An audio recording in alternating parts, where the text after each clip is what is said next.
어느 바닷가에서 등대를 밝히는 등대지기가 있었습니다.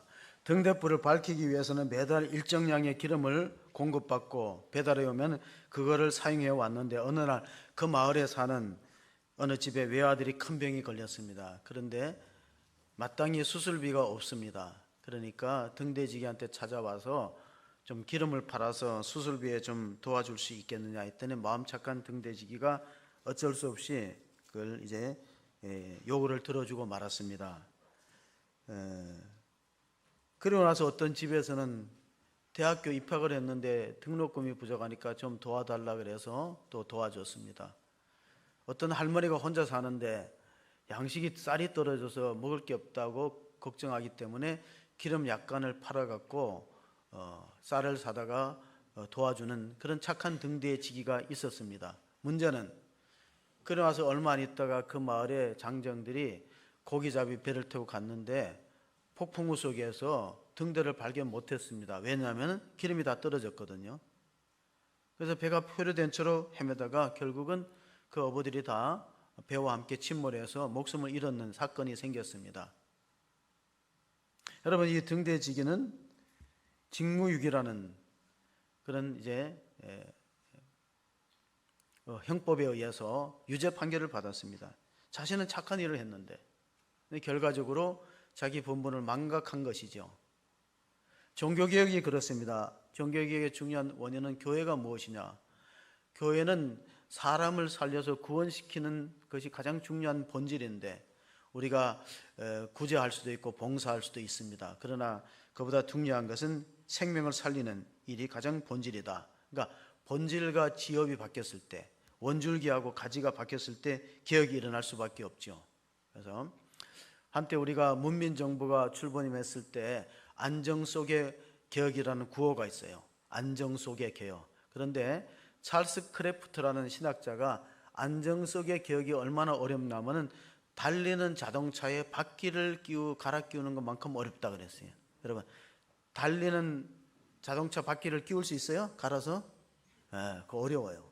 안정 속의 개혁이라는 건 참 어렵다. 그래서 개혁을 하면은 반드시 반대에 부딪힙니다. 지금 우리나라는 의료보험 개혁, 의료 개혁, 교육 개혁 이런 개혁을 하려고 하니까 상당히 어렵죠. 벽에 금 또 연금을 개혁하려고 그래도 그 얼마나 반대에 많이 부딪힙니까? 그런데 루터가 종교를 일으켰다는 것은 루터 개인의 능력이라보다 하나님이 루터를 사용하셔서 역사의 흐름을 바꾸어 놓았습니다. 왜냐하면 종교개혁은 1517년 10월 31일 날을 기념일로 지키는데 이제 1517년까지를 우리가 그때까지를 중세라고 불러요. 레오 10세가 교황으로 그레고리 1세가 그레고리 1세가 왕위에 올라갔던 때 590년을 기점으로 해서 1517년 종교개혁이 일어날 때까지를 중세라고 불러요. 그리고 중세 천년을 다크 에이지, 암흑시대라고 부르는 거예요. 그 암흑의 어둠을 깨치고 진리의 횃불을 들었던 인물이 바로 마틴 루터다. 종교개혁자 마틴 루터를 그렇게 평가하고 있습니다.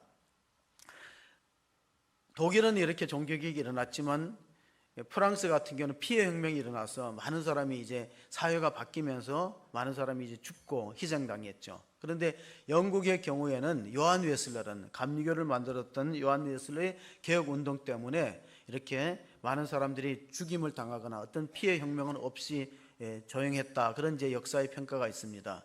영국이 자랑하는 웨스트민스터 사원을 가면은 가이드가 안내합니다.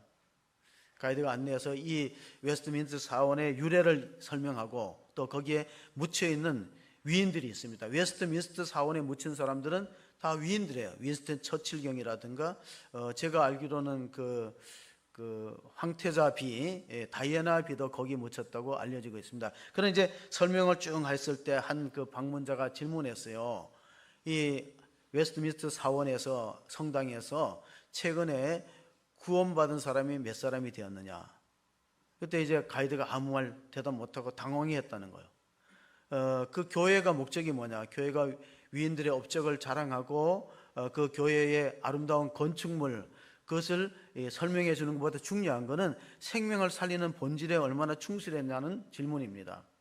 그 웨스트민스터 사원에 가면은 수많은 위인들의 무덤들이 있는데 거기 어떤 주교의 묘비명에 보는 이런 글이 영문으로 적혀 있습니다. 나는 젊고 자유롭고 상상력이 넘쳤을 때 세상을 변화시켰겠다는 야망이 있다는 거예요. 난 세상을 한번 바꿔봐야 됐다는 야망을 갖고 있는 그런 젊은 시절이었는데 세상이 쉽게 바뀌지 않을 것 같으니까 이번에는 내 나라도 좀 개혁해야 되겠다. 이 나라를 개혁해야 되겠다. 그렇게 꿈을 갖고 나라의 개혁을 시도했지만 그것도 잘 이루어지지 않는다. 그래서 자기가 항원역에 나이가 많아서 항원역에는 우리 가족을 좀 바꿔봐야 되겠다. 우리 가정의 식구들을 좀 달라지게 만들어 봐야겠다. 또 그런 시도를 했는데 그것도 쉽지 않다는 거예요. 그래서 자기가 죽음의 임박에서 깨달은 게 뭐냐면 이제는 내가 좀 달라져야 되겠다. 나를 바꿔야 되겠다. 그러면서 죽음의 임박에서 깨달았습니다. 내가 처음부터 세상을 바꾸거나 나라를 바꾸거나 개혁하거나 우리 가정을 좀 고쳐보겠다. 그런 마음을 먹지 말고 처음부터 나를 바꾸고 나를 개혁했다면 알겠느냐. 내 하나의 변화를 통해서 가족들이 달라질지, 내가 변화됨으로 나라가 새로워질지, 아니면 세상이 바꿔질지 알 수 있느냐. 후회를 담는 기도문이 있어요. 여러분, 개혁의 주체는 무엇으로부터 시작될까요? 나로부터 시작되는 걸 믿으시기 바랍니다. 왜 개혁이 잘 안 되냐면 남을 다 바꾸고 고치려는 거예요.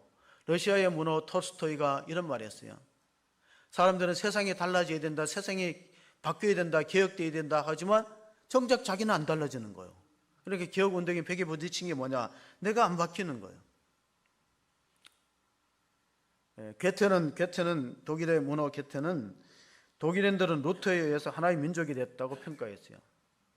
독일인들은 루터에 의해서 하나의 민족으로 거듭나게 되었다. 그래서 그 루터가 종교개혁을 일으켰던 가장 중요한 성경 말씀은 우리가 읽었던 마지막 절 로마서 1장 17절의 말씀이 루터가 종교개혁을 일으키는 원동력을 주었다, 모티브를 주었던 본문이다 하고 성서학자들은 말합니다. 로마서 1장 17절에 보시면은 복음에는 하나님의 의가 나타나서 믿음으로 믿음에 이르게 하나니 기록된 바 오직 의인은 믿음으로 말미암아 살리라 함과 같으니라. 자, 마틴 루터가 종교개혁을 일으킬 수 있는 동기를 부여했던 성경 말씀이 로마서 1장 17절이고 그 복음에는 하나님의 의가 나타나서 인간의 의가 아니고 하나님의 의가 나타나서 믿음에서 믿게 일어나니 기록된 바 오직 의인은 믿음으로 말미암아. 여기서 기록된 바는 하박국서 2장 4절을 인용했다는 거예요. 여러분, 신약 성경 가운데서 기록된 바를 언급할 때는 그 구약을 따왔다는 것입니다. 예를 들면 기록된 바 사람이 떡으로만 사는 것이 아니라 하나님의 모든 말씀으로 사는 것이나 이 기록된 바는 신명기서 8장 3절을 인용해서 마태복음 4장 4절에 선포한 거예요. 그러니까 하박국서 2장 4절에 기록된 말씀입니다. 그래서 우리 루터의 신학을 흔히 십자가의 신학이라고 부르는데 십자가의 신학이라고 부르기 때문에 루터의 문장이 있습니다. 독일에 가보니까 그 루터의 문장이 나와 있는데 이게 여러분이 보실 때 오른쪽에 있는 것이 루터의 문장입니다. 그리고 여러분이 보실 때 왼쪽에 있는 것이 칼빈의 문장입니다. 서양에는 이렇게 문장을 만들어요. 자기의 신앙의 어떤 상징이나 어떤 표현을 하기 위해서 칼빈은 나의 심장을 주님께 드리겠다는 표현입니다. 나의 심장을 온전히 아낌없이 주님께 드리겠다는 그런 표현으로 문장을 만들었고, 루터의 그 십자가의 문양은 심장 안에 십자가가 있다. 나의 신학의 중심에는 십자가의 신학이다. 자기를 부인하고 자기 십자가를 주고 주님을 따르는 것이다 하는 것이 있고, 그 바깥의 글씨에 보면 그리스도께서는 지금도 살아계신다. 비비타가 있는데 지금 이제 이 문장에는 빠져 있습니다.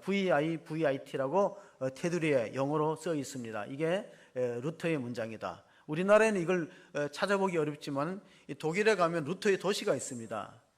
그가 태어났던 아이슬레벤하고 또 그가 95개의 논절을 붙였던 비텐베르크라는 그 도시는 루터의 도시라고 이름이 붙어 있습니다.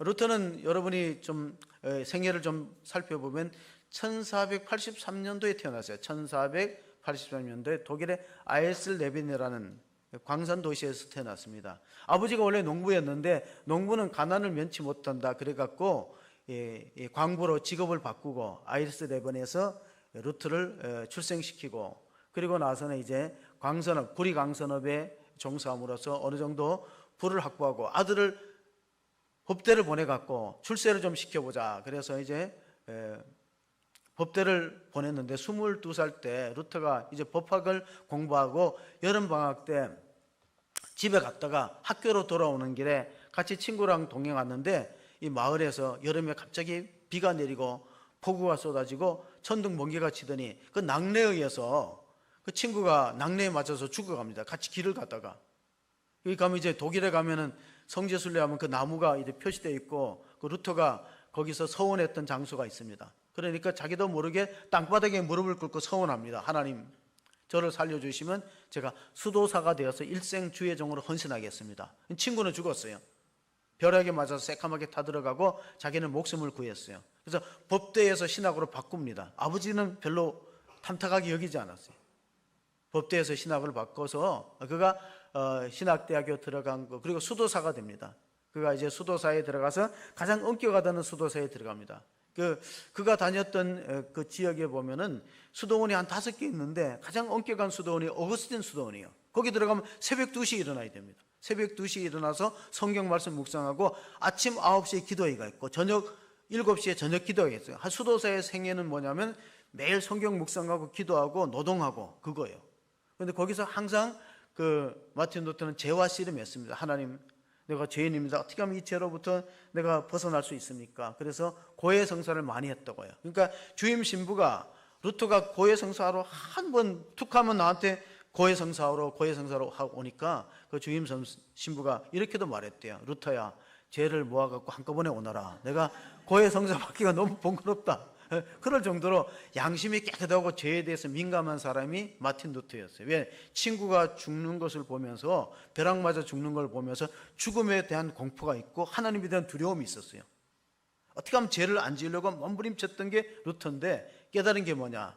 복음에는 하나님의 의가 나타났지 인간의 의가 나타난 게 아니다는 걸 발견하게 된 것이에요. 그래서 우리가 성경을 보면 그것을 극명하게 대조하는 사건이 우리 창세기에서 찾아볼 수 있습니다. 창세기 3장 6절 7절을 보시면은 여자가 그 나무를 본즉 먹음직도 하고 보암직도 하고 지혜롭게 할 만큼 탐스럽기도 한 나무인지라 여자가 그 열매를 따먹고 자기와 함께 있는 남편에게도 주매 그도 먹은지라 이에 그들이 눈이 밝아져서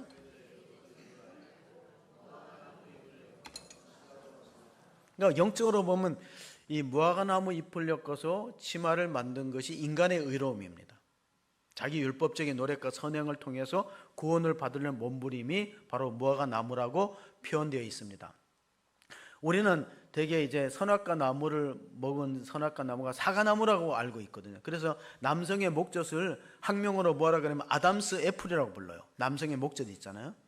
여성은 꿀꺽 삼켰는데 남성은 좀 먹다가 좀 깨름치게 해서 목에 걸렸다. 그래서 그걸 남성의 목젖을 의학명으로 아담스 애플이라고 부르는데 이스라엘 사람들은 선악과 나무를 무화과 열매로 생각해요. 왜냐하면 무화과 열매를 따먹고 자기들의 수치를 발견했기 때문에 무화과 잎을 엮어서 치마를 만드는 것이 자연스럽다. 그래서 무화과 열매를 선악과로 생각하는데 그건 중요하지 않아요. 그게 사과나무든 무화과나무든 중요하지 않습니다. 왜?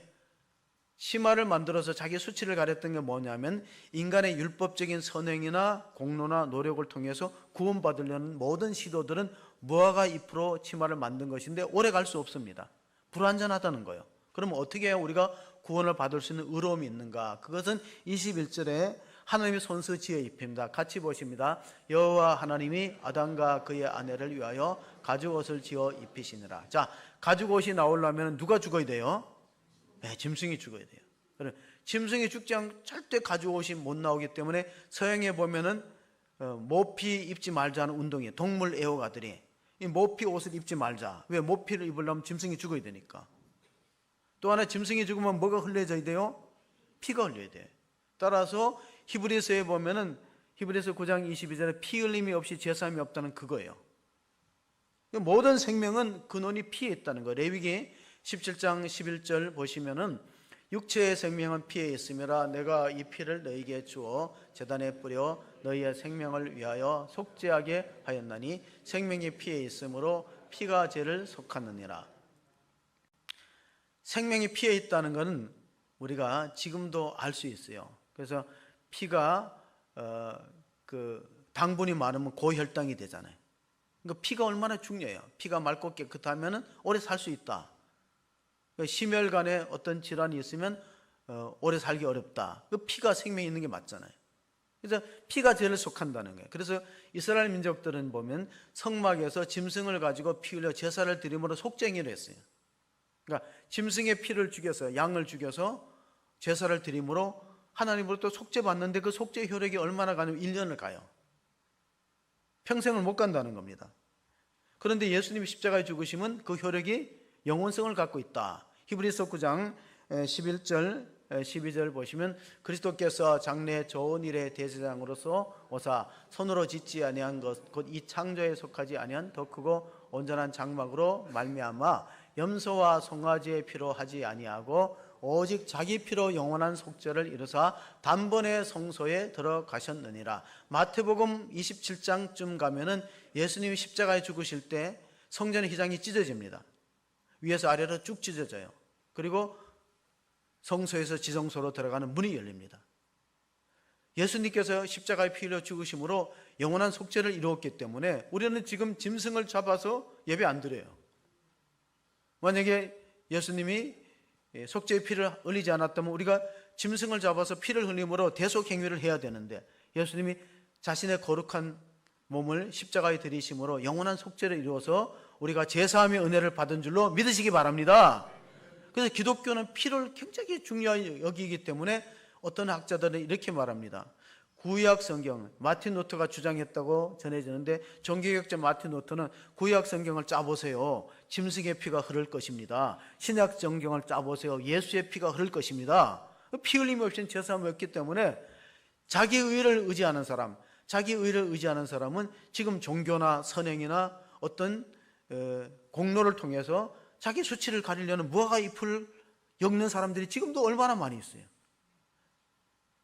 도 닦거나 착한 일을 많이 해서 내가 천국 가겠다는 사람들은 무화과 잎을 가지고 자기 수치를 가리는 사람이에요. 그건 통하지 않는다는 거예요. 잠시 효력은 있을지 몰라도 금세 부서지고 깨어지는 거예요. 그러면 하나님의 손수 입혀주는 옷을 입어야 돼요. 하나님의 손수 입혀주는 옷. 그게 바로 짐승을 잡아서 가죽옷을 입혀주는데 예수 그리스도로 말미암아 우리가 믿음으로 말미암아 의로움을 덧입는다. 이것이 루터가 주장한 이신칭의의 내용인 걸 믿으시기 바랍니다. 믿음으로 의로워지는 거예요. 내가 예수님을 나의 구주로 믿음으로 하나님과 바른 관계가 형성되고 그리고 그 믿음으로 말미암아 내가 은혜를 입어서 하나님의 선물로 구원받기 때문에 사도 바울이 에베소 교회에 주시는 말씀이 무엇입니까? 에베소서 2장 8절 9절 우리가 다 아는 말씀입니다. 너희가 그 은혜로 인하여 에베소서 2장 8절 너희는 그 은혜로 인해 의하여 믿음으로 말미암아 구원을 받았으니 이것은 너희에게서 난 것이 아니요 하나님의 선물이라 행위에서 난 것이 아니니 이는 누구든지 자랑하지 못하게 함이라. 어디에서 났다고? 행위에서 난 게 아니에요. 만약에 행위를 통해서 구원받는다면 십자가의 한 강도는 결코 구원을 받을 수가 없습니다. 그는 못된 짓 하고 범죄 행위를 하고 살인 강도로서 십자가에 처형됐는데 마지막 소원이 뭡니까? 주 예수여 당신의 나라에 들어갈 때 나를 기억하소서. 예수님께서 뭐라고 말씀하셨습니까? 오늘 너가 나와 함께 낙원에 있으리라. 너는 오늘 죽고 나도 죽지만 나하고 함께 낙원 파라다이스에 들어갈 것이다. 그 믿음으로 고백했기 때문에 예수님이 나의 죄를 대속하는 분으로 고백했기 때문에 그런 은혜가 주어지기 때문에 우리가 신앙생활 하다가 참 이제 완전하지 못하기 때문에 때로는 실수하고 죄를 짓습니다. 그때그때마다 우리는 어떻게 그 죄를 처리해야 되느냐. 거기도 동일하게 예수님의 피가 작용합니다. 요한일서 1장 7절을 읽어보시면 요한일서 1장 7절을 읽어보시겠습니다. 그가 빛 가운데 계신 것 같이 우리도 빛 가운데 행하면 우리가 서로 사귐이 있고 그 아들 예수의 피가 우리 모든 죄에서 깨끗하게 하실 것이요. 역시 우리가 회개하고 사죄의 기도를 드리면 하나님이 예수의 피로 우리를 깨끗하고 정결하게 하기 때문에 우리가 보혈의 공로를 믿는 신앙을 갖기를 바랍니다. 우리 찬양팀과 함께 할렐루야. 우리가 첫 번째 찬양이 뭡니까? 할렐루야. 예수의 피가 우리에게 승리를 주시네. 예수의 피가 우리가 능력이 되시는 걸 우리가 믿는 것이 바로 올바른 믿음이다 하는 사실을 우리가 기억하면서 우리 다시 한번 로마서를 주목해 볼 필요가 있습니다. 로마서를 뭐라고 그리냐면은 로마서의 말로 개혁의 교과서라고 불러요. 개혁의 교과서. 로마서가 그렇게 중요해요. 로마서는 16장으로 된 짧은 성경이에요.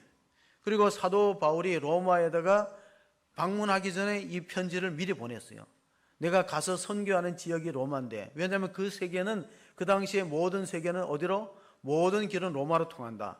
로마가 세계 중심이에요. 그러니까 로마 심정부에다가 복음의 폭탄을 터뜨려야 확산되는 효과가 있기 때문에 가고자 했지만 길이 막혔다. 오늘 시작되는 말씀이 그런 내용입니다. 로마서 1장 13절 14절 보시면, 형제들아 내가 여러 번 너희에게 가고자 한 것을 너희가 모르기를 원하지 아니하노니 이는 너희 중에서도 다른 이방인 중에서와 같이 열매를 맺게 하려 함이로되 지금까지 길이 막혔도다. 헬라인이나 야만인이나 지혜 있는 자나 어리석은 자에게 다 내가 빚진 자라. 사도 바울은 로마의 복음을 전하기를 원했지만 길이 막혔어요. 가지를 못해요. 그러니까 편지를 먼저 보내는 겁니다. 그게 바로 로마서예요. 썼던 시기가 서기 58년입니다. 물론 이제 학자에 따라서는 조금 차이가 있는데 58년으로 알면 돼요. 서기 58년도에서 고린도 항구에서 썼다. 고린도 항구에 3차 전도여행을 끝나고 로마를 향해서 가려고 하는데 길이 막혔기 때문에. 자, 모든 사람이 예수를 믿어서 구원의 은혜를 경험하는데 왜 로마 사람들은 이방인이지만은 이 복음에 대한 기쁜 소식을 못 들었는가? 복음이라는 건 기쁜 소식, 복된 소식입니다. 이제 헬라어 말로는 유앙겔리온이라는 말을 씁니다. 복음. 복음은 우리가 한문자로 보면 복된 소리라는 뜻이죠. 그러니까 기쁜 소식, 굿뉴스다. 그럼 어떤 게 기쁜 소식이냐? 전쟁에서 이겼다는 게 기쁜 소식일 겁니다. 또한 자녀가 뭐 원하는 학교에 진학된다, 기쁜 소식일 겁니다. 다 기쁜 소식이죠. 병에서 치료받았다, 의사로부터 완쾌 판정을 받는 기쁜 소식이야. 심지어는 어떤 사람은 500대 1의 아파트에 당첨된 기쁜 소식입니다. 근데 그 기쁨 오래 못 갑니다. 예수님이 탄생했을 때 목자들이 이렇게 말합니다. 온 백성에게 미칠 기쁨의 좋은 소식을 너희에 전하라. 이게 복음이에요. 다시 말합니다. 온 백성에게 미칠 큰 기쁨의 좋은 소식이 복음인 걸 믿으시기 바랍니다. 그럼 뭐냐? 예수님이 오셨다는 거예요. 예수님이 하나님이신데 우리의 구원과 영생을 위해서 인간의 몸을 입고 오셨다. 그래서 우리가 종교개혁 때 가장 중요하게 여겨야 될 것이 성육신과 십자가입니다. 성육신. 하나님이 인간이 되셨다. 여러분, 교인이 어떤 사람이냐 어렵게 생각하면 안 됩니다. 예수를 하나님으로 믿는 사람이 교인이에요. 아멘이 왜 이거밖에 없어요? 다시 말합니다. 예수님, 그러니까 교인이 어떤 사람이냐, 어떤 사람이 교인의 성도냐, 복잡하게 생각할 수가 없어요. 예수를 하나님으로 믿는 사람이 교인인 걸 믿으시기 바랍니다. 거기에 구원이 있는 거예요. 선지자로 믿거나 예언자로 믿거나 아니면 또 여호와의 증인들이 생각하는 것처럼 하나님과 인간 사이에 그 중간 역할하는 중보자다, 그렇게 믿는 것이 아닙니다. 이 복음을 전해야 되는데 58년도에 더디오가 대표라고 썼는데, 영국의 대형 박물관 관장인 필립스라는 사람이 이런 말을 했어요. 대형 박물관에는 수많은 그 역사적인 유물이 전시되어 있어요. 제가 대형 박물관 가보니까 이집트의 미라를 막 그냥 통째로 갖다 놨더라고요. 통째로 막 이렇게 여러 군데 세워놨어요. 미라.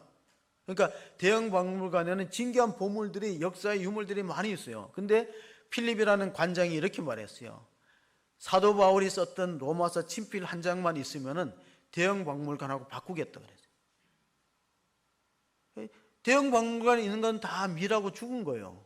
생명이 없어요. 그러나 복음서 한 장이면 사람의 영혼을 살리고 천국으로 인도하기 때문에 이 생명의 말씀이 얼마나 소중한가.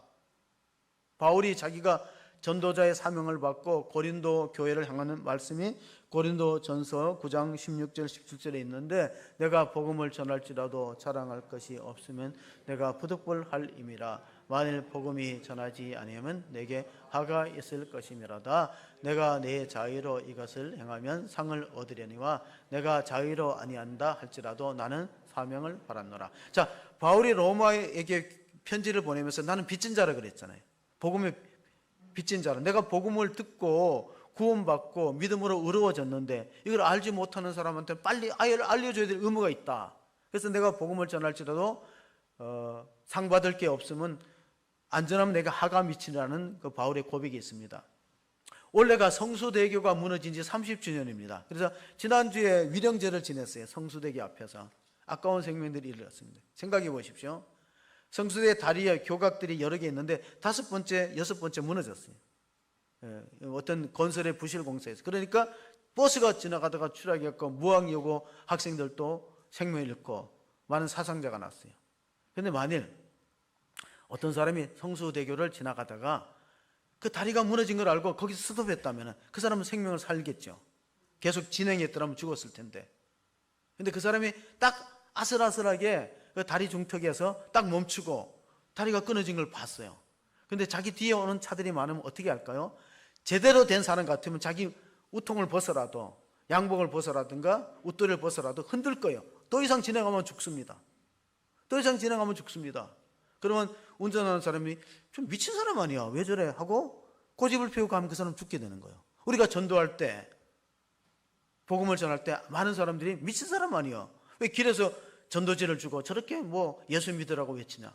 그리고 자기 직진하는 사람 죽어요. 멸망하고 심판과 지옥을 피할 길이 없어요. 그런데 그걸 아는 사람은 반드시 흔들어야죠. 사랑하는 가족들이 있다면 흔들어갖고 그리 가면 안 된다, 그리 가면 위험하다, 죽는다. 바울이 그런 마음을 가지고 전도했다는 겁니다. 로마서 오늘 읽었던 1장 15절 16절도 그렇게 읽어보겠습니다. 그러므로 나는 할 수 있는 대로 로마에 있는 너희에게 복음 전하기를 원하노라. 내가 복음을 부끄러워하지 아니하노니 이 복음은 모든 믿는 자에게 구원을 주시는 하나님의 능력이 됨이라. 먼저는 유대인에게요, 그리고 헬라인에게로다. 그 당시에 사람을 구분할 때 유대인과 이방인, 유대인과 헬라인, 헬라인은 그리스 사람을 말합니다. 지금 아테네 시민들이 이제 헬라인이라고 보시면 될 것입니다. 나 빚진 자라, 복음 부끄러워하지 않는다. 제가 청년부 있을 때, 청년부 예배를 드릴 때, 제 그 회원 중에, 청년부 회원 중에 하나가 교회로 왔는데 신문지에 성경책을 싸서 왔어요. 그래서 내가 놀라갖고, 왜 성경을 왜 신문에 싸고 오냐니까, 동네에 나오는데 사람들이 자기 쳐다보기 때문에 교회 가는 게 부끄러워갖고 신문에 싸서 오는 친구가 있었어요. 오랜 기억입니다. 요즘에 그런 사람들 없죠? 아예 안 들고 오지. 성경책을 청년들 안 들고 오지. 신문지에 싸서 오는 친구들은 없어요. 근데 옛날에는 이게 핸드폰이 없잖아요.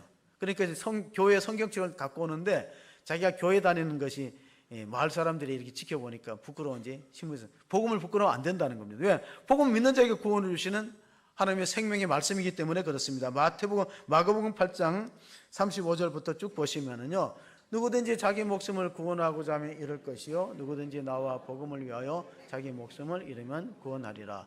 사람이 만일 온 천하를 얻고도 자기 목숨을 잃으면 무엇이 유익하리요? 사람이 무엇을 주고 자기 목숨과 바꾸겠느냐?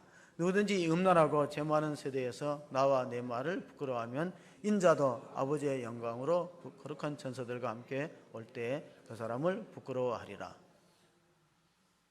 우리가 주님 앞에 갔을 때 주님 우리를 부끄러워하면, 외면하면 우리가 어떻게 되겠습니까? 우리가 이 땅에 살면서 복음을 부끄러워하고 전도하는 걸 부끄러워하고 교회 다니는 걸 부끄러워하면은, 그럼 하나님도 장차 우리한테 그렇게 하시겠다는 말씀은 참 무서운 말씀 아닙니까? 그래서 종교개혁을 뭐라 그러냐면 아드폰테스 또는 에드폰테스라는 말을 쓰는데 근원으로 돌아가자는 거예요. 근원으로 돌아가면 뭡니까? 이 중세 시대에 르네상스 운동이 일어났어요. 그는 고전으로 돌아가자. 과거의 고전 그리스 로마의 문명의 꽃을 피웠던 데 돌아가자는, 고전으로 돌아가자는 운동이라면, 종교개혁을 일으켰던 근원은 뭐냐면 성경으로 돌아가자는 운동이야. 다시 말하면 종교개혁이라는 것은 바울이 발견한 복음의 위대성을 재발견하는 거예요. 루터가 재발견한 거죠. 그동안에는 중세 시대에는 사람이 구원받으려면 선한 일을 행해야 된다, 또 공로가 있어야 된다는 그런 그릇된 가르침이 있었습니다. 예를 들면은 그 당시에 레오 10세가 베드로 성당을 지어야 돼요. 레오 10세가. 그런데 이제 건축 자금이 부족하니까 태첼이라는 신부를 시켜갖고 면죄부를 발행했어요. 그래서 우리가 사랑하는 사람들이 세상을 떠났는데 면죄부를 사서 그 헌금함에 넣으면은 그 연옥에 있던, 천주교는 연옥설이 있습니다. 천국과 지옥 사이 연옥인데 연옥에 있는 영혼들이 천국으로 올라간다. 그런데 이제 루터가 신학 교수를, 비텐베르크 대학교에 신학 교수를 해보니까 이건 잘못된 가르침이에요. 성경이 위배된 거예요. 그래서 95개 논조를 비텐베르크 대학 성당 정문에다 붙이고 가톨릭의 신학자들하고 토론하자고 시작된 게 종교개혁의 발단입니다. 원래부터 천주교에서 개신교가 떨어져 나오려는 의도는 없었어요. 자, 우리가 정치로 보면은 분당될 의도가 없었는데 너무 개혁이 안 되니까 따라 나갔다고 보시면 돼요. 분당될 의도는 없었어. 그러나 자치 안에 개혁이 안 일어나니까 어떻게 돼요? 분당이 되었듯이 천주교 안에서 개혁이 안 일어나고 레오 10세가 보름수 국회 제국회의에 루터를 소환시킵니다. 그게 1521년이에요. 그러니까 종교개혁 일으킨 지 4년 만에 도저히 안 되겠다 싶어갖고 레오 10세가 그 당시에 독일에게 이렇게 말했어요.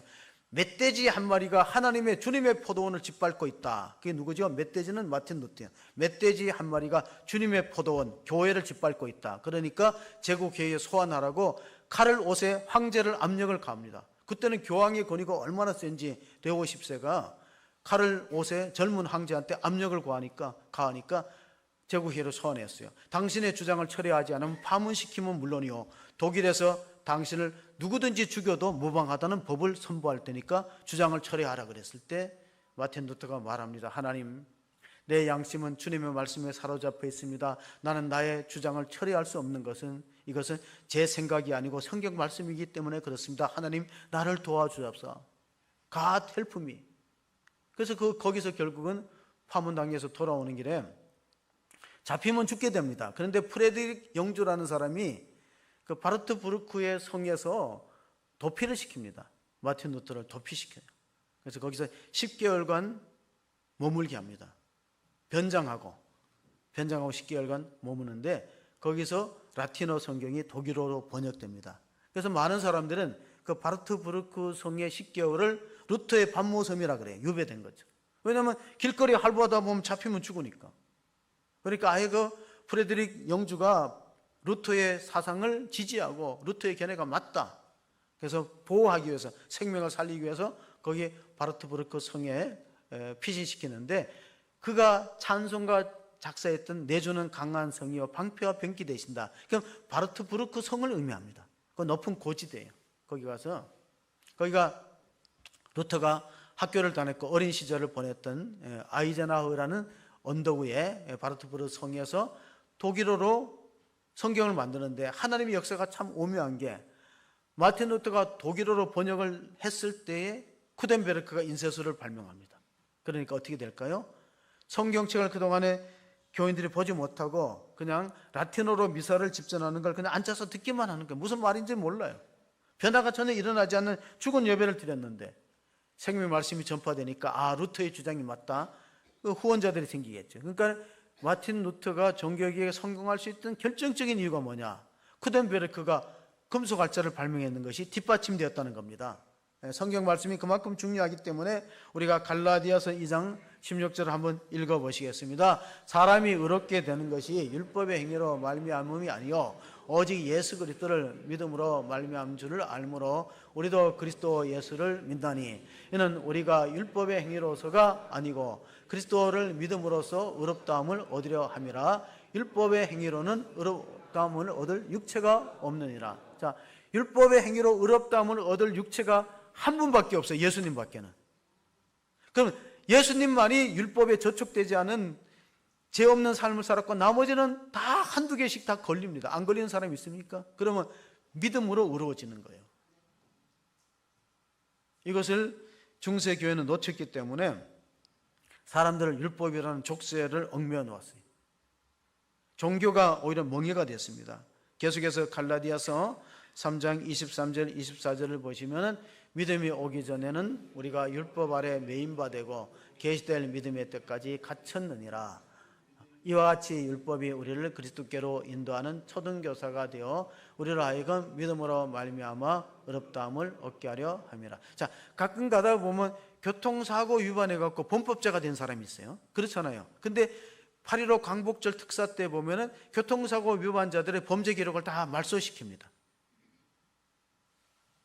그러면 무죄한 사람 호적이 깨끗해집니다. 믿음이 오기 전에는 우리가 율법 아래 매인바 되었어요. 그러니까 구약시대의 사람은 다 모세의 율법을 지켜서 천국 가는 걸로 생각하는 것이 당연한 거예요. 그런데 예수님이 오셨잖아요. 그러니까 믿음으로 말미암아 우리가 그리스도께로 인도함을 받는 몽학선생 초등교사의 인도함을 받았다. 그래서 이제는 다시 우리가 율법의 멍에를 매지 않는다. 이러면 사람들이 생각할 때 그럼 율법을 왜 만들었어? 교통법규를 왜 만들었어? 보세요. 교통법규가 있기 때문에 사람들이 조심해서 사고위를 막았어요. 근데 내가 어쩔 수 없이 실수해서 교통전과가 있어. 그러면 사회생활하는데 저촉을 받으니까 그걸 말소시켜줬어요. 율법과 믿음의 관계가 그렇다는 거야. 복음의 관계가. 율법이 없었더라면 자기가 죄인인 줄 모르겠죠. 예수님 믿으려고 안 하겠죠. 어워라 나는 공고한 사람이라 이 사망의 몸에서 누가 나를 건져내라. 여러분, 율법이 있기 때문에 죄의식이 있고, 죄의식이 있기 때문에 이걸 해결하기 위해서 예수님을 믿음으로 붙잡게 되잖아요. 그러니까 율법이 필요하죠. 율법이 없었더라면 우리가 그리스도를 붙잡겠느냐고. 또 율법을 만만하게 해서 율법을 약하게 갖고 내가 다 지킬 수 있다면 십자가를 의지하겠어요? 내 선행과 내 공로로 구원받지. 그럼 종교개혁이 일어날 필요가 없었겠죠. 금요일인가요? 그 김수미라는 탤런트가 고혈당 쇼크로 75세로 세상을 떠났던 뉴스가 쫙 나옵니다.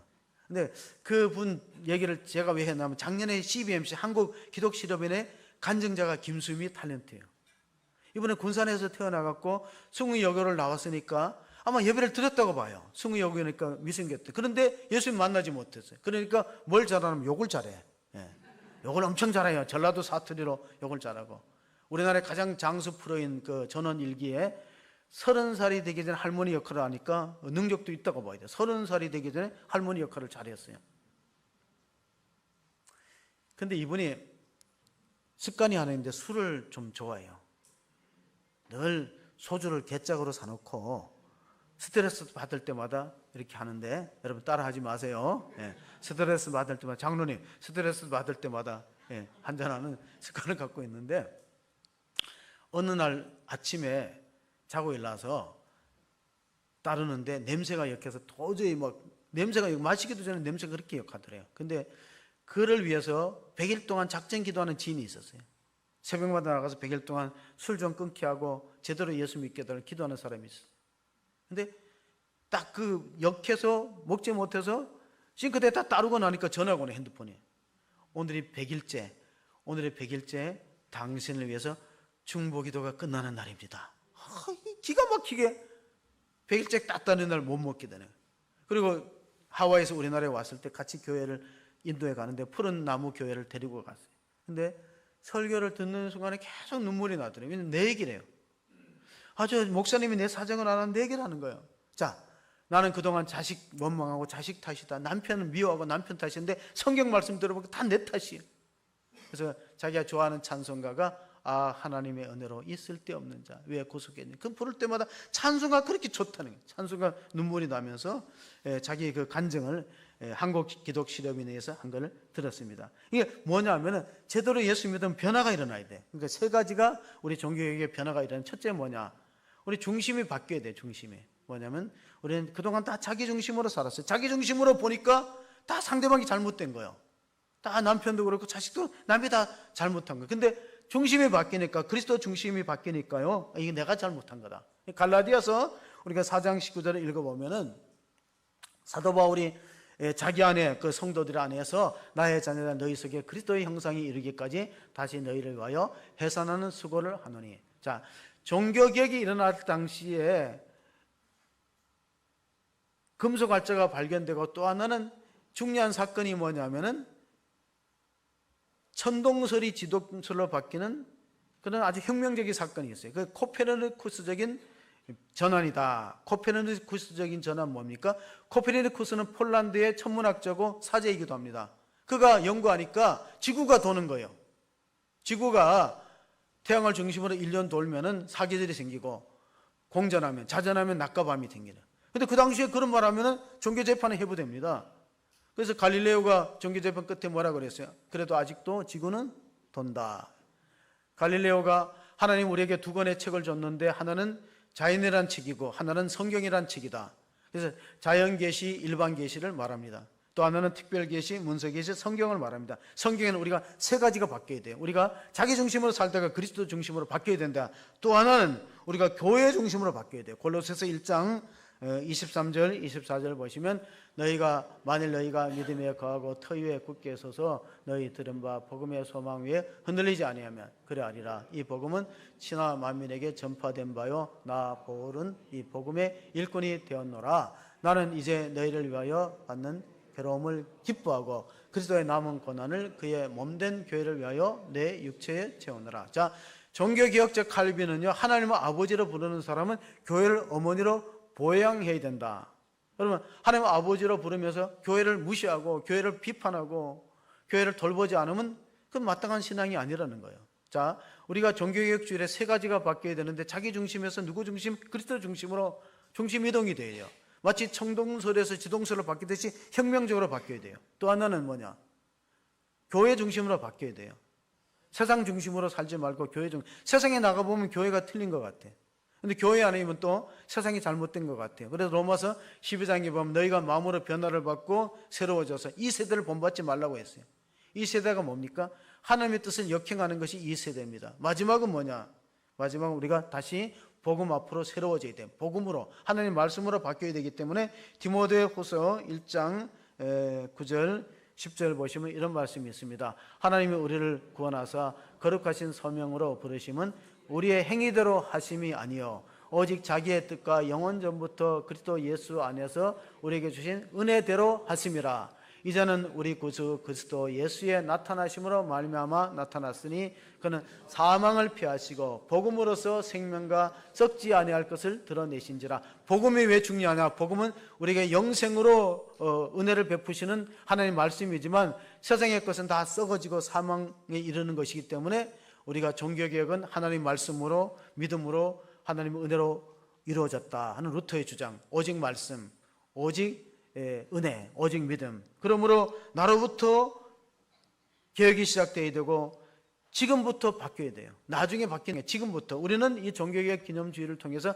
세 가지를 결단해야 돼요. 뭐냐면 바뀌어야 될 것은 남이 아니고 나다. 나로부터 개혁이 시작되고 내일 하는 게 아니라 지금부터 변화가 일어나야 되고 중요한 거는 큰 거부터 하려고 하지만 작은 거부터 변화가 일어날 때 하나님의 놀라운 역사가 마틴 루터를 통해서 세상을 바꾸었듯이 우리 한 사람을 통해서 교회와 가정과 나라가 새로워지는 은혜가 있기를 주의 이름으로 축원합니다. 아멘. 하나님 아버지, 오늘은 종교개혁 기념주일로 예배를 드렸습니다.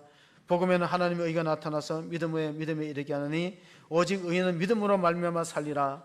그래서 우리의 구원은 우리의 선한 행위와 공로에 근거한 것이 아니라 오직 믿음으로, 오직 하나님의 은혜로, 오직 성경에 기록된 말씀으로 되었고 예수님의 보혈의 공로로 인하여 우리가 제사함받고 구원과 천국을 선물로 받기 때문에 이 생명의 복음을 우리 이웃에게 전하는 일에 게을러지지 않는 우리 성도와 교회가 되게 축복하여 주옵소서. 우리 구주 예수 그리스도의 이름으로 기도하옵나이다. 아멘.